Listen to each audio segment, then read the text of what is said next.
Back by popular demand. You didn't put me on YouTube. I did actually. Your video's been up. Wait, what? Really? Yes. Look at you. I literally watched her video. I had third place at fucking Tables and Towers. Okay. Oh well. All right. Link to that video later, man. What's up, Javi? How you doing? I'm doing really well. All right, you already know the deal. You got undefeated again.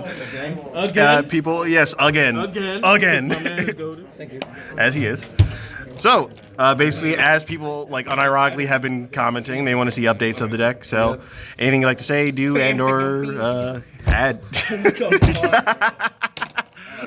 I'm keeping all of this in. Basically, with the last profile, whatever changes I said I was making with Illusion of Chaos, ignore that. Illusion was actually more of a brick in testing than just playing the Souls by itself. So, Okay. that's pretty much it. I just played around with ratios and stuff like that, and just like it ended well. Okay.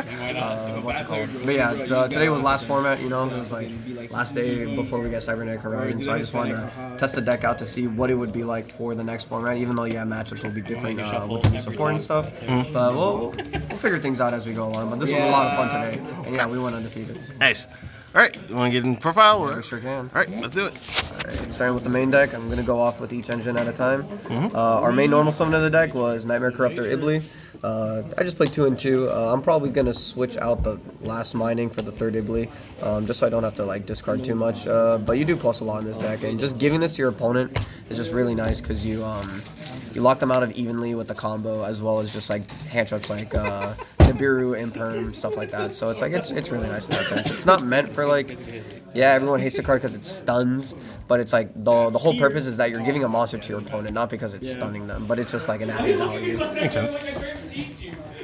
Next we got the hand traps. I play 3 Ash, 3 Droll, and 3 Veiler for the main deck monster hand traps. Ash is really good just because, like, you know, branded and whatnot, and just generically. Droll was surprisingly really good today just because a lot of people were searching, and I played against Drytron round 2, so we just drolled each other, and luckily I Iblied him, so he wasn't able to do much after that. Makes sense. And then against even Kashtira, I mean, once they search off the field spell, which happened in my round 1 today. That was me. That was the instant 5-second scoop, and I have full combo. He's not joking. Nice. I looked at my hand. I had pots. I was like, yeah, you got it. You got it. Yeah. Cool. And then Veiler's just a generic one. Like, sure, if you get talented, sure, but not a lot of people are really playing it in the main deck, so it's nice to just have that security. And all of these are combo pieces too, because you can normal summon them, and it's a part of the combo. Fair. All right, off to the Dogmaticas. I play 3 Ecclesia. Do that. That's our main Strato Searcher of the deck, which is really nice. I played the Ritual build, so I play 1 White Knight, 1 Relic, and 1 White Zoa. Zoa and Relic have been really good today, but mainly like the Zoa package is just to rip your opponent's extra deck. I mean, each on your first turn, if you have more or less everything, you should be ripping about 10 cards from your opponent's extra deck. At most, you rip 11, and then on your opponent's turn, you rip more. So it's pretty nice. Just whittling them down from their resources. Next, for the main deck monsters, I play 1 Ashian, which is like your recursion, which is really nice, matched up with Magician Souls. 2 Dogmatica Maximus, and 1 Nadir, 1 Fleur-de-Lis. Holy shit. I was very contemplating like whether to bump this up to 2 or not. Again, I just like that it's a big body and it's a effect veiler for like non-targeting negation. But it was very like, can we help you? Sure. My goodness, this guy. But yeah, so Fleur-de-Lis, just like, I might bump it up to 2, but I liked it at 1, like, regardless. It was just like very back and forth in what it did. Like, usually just search it at the end of the combo, mainly as like follow up for the opponent's turn. But you actually do clog up your zones quite easily in this deck. You'll be quite surprised. Next for the last 2 monsters is Magician Souls. You mainly send Maximus from the deck to the graveyard with this, but if you have combination of a Ashian and you already have the Maximus, you can search whatever missing piece, such as like the Fleur, the White Knight, or even the White Zoa to search it. Okay. I somehow didn't realize that was a spellcaster. I by default I always thought it was a fiend. All Dogmaticas are spellcaster. Fair enough. I don't. And up to the spells, we got 3 Nadir Servant, best card in the deck. And then the second best card in the deck that got released in Photon Hypernova was Dogmatica Matrix. This card is cracked. That's why we play the Ibli, because when we give it to your opponent, you basically get a +1 off of this. Of any, well, first you search any Ritual Dogmatica card, and then you search any Dogmatica card if they control a monster. And then on top of being able to look at either extra deck and send a card if you control a Ritual is very strong and very proactive. Yep. And then for the ritual spells, I just play 1 and 1 of each. It's like Necrons, if you think about it. It's a Kaleido Mirror and Cycle. Banish from grave to summon, or you send from extra deck to summon. And most of the time, this is what summons the Albazoa from the extra deck during the combo. And then this is to recur it back, or if you search White Relic in the combo, or even White Knight, this is what will summon it, banishing the 2 heralds that you send. And the last bid for Hand Trap haters, 2 Crossout and 1 Call by the Grave. This Crossout was really good today. I was siding in like evenly matches, just stuff I didn't want to see, even going like second. Or even like if my opponent was going second, knowing that they'd side those cards, like this just was more proactive than it was like, I don't want to get hand trapped, and as well evenly like kills this deck, so you want to like stop it as much as possible. That's right. And then for the traps, I play 3 Imperm for the last hand trap, and then the 1 punishment for the disruption. Okay. And that's everything for the main deck, a nice even 40 cards. Going off to the extra deck, we play a lot of 1-ofs in here, but we'll see about that. So 1 Bucephalus, this is basically just a large punishment target / Nadir target, and then once you send it to grave, you send Garuda, and then the Garuda will draw you a card. So that's like the nice interaction behind it, and it's an extra deck monster for a shine. Next 1 Dark. I never made this today, but I mean, there were situations where it came up, but luckily I was just, the main deck by itself took care of everything. Then for the Link ones, we play 1 Gardna, 1 Almirage, 1 Lingaribo, and 1 Artemis. These are all the ones. These 2 are for the Ibli, and then this is just in case you just have a normal summon hand trap, and then you have to link these 2 away if you need to get to the Maximus. Pretty nice. I wouldn't change this lineup whatsoever. Okay. Here's kind of like your flex spot, which is Salim. In this case, like, I did use it as a punishment target to pop a Rise Heart from my opponent's field.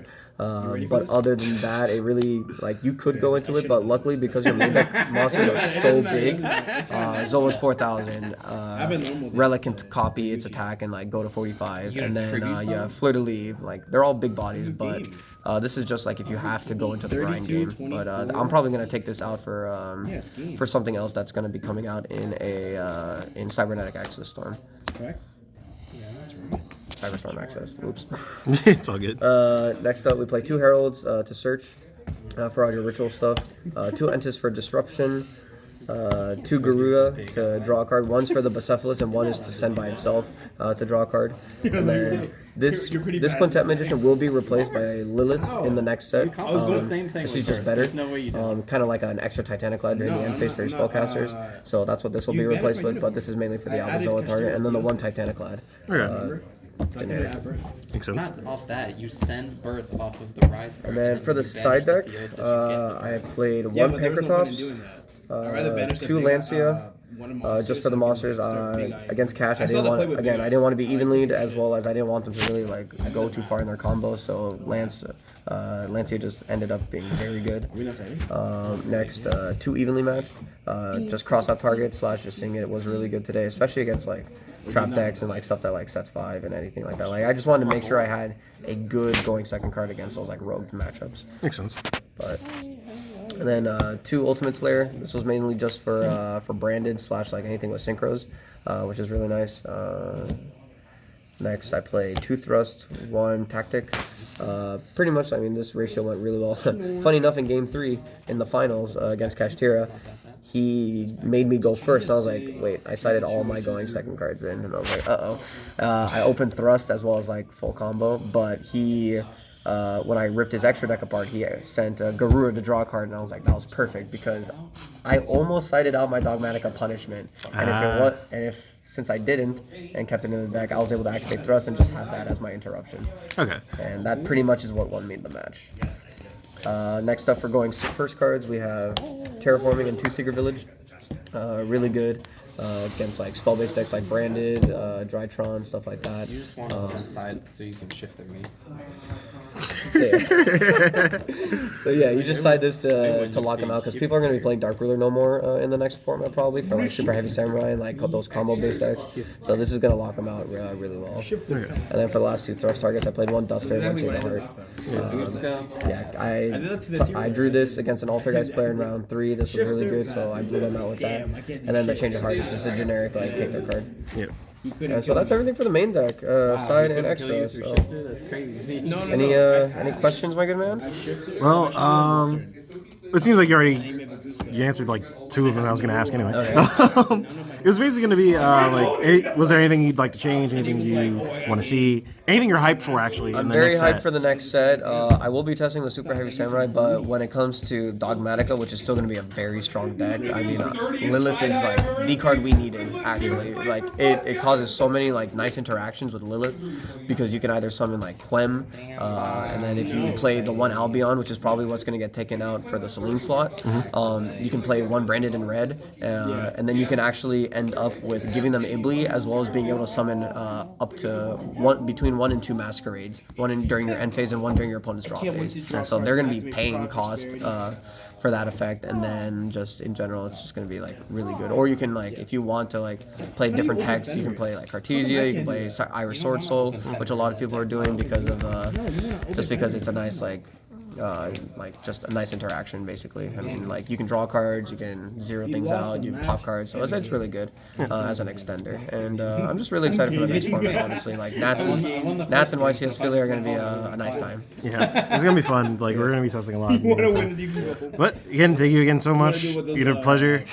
Yeah, also great field today, by the way. I will say I had this up the entire time, so the biggest shout out today is my girlfriend Kelly because she was not feeling well today and she still supported me and told me to come in today, and it ended up going really well. So I'm very happy and grateful to her. It'd be adorable. All right, but thank you again. I turned brain dead. That's all right. All I gotta say, like, comment, and subscribe, and look forward to new awesome Dogmatica content into the future. All right, thank you for the shill that I totally forgot. No problem, man. All right, see you guys next time. Peace. Peace.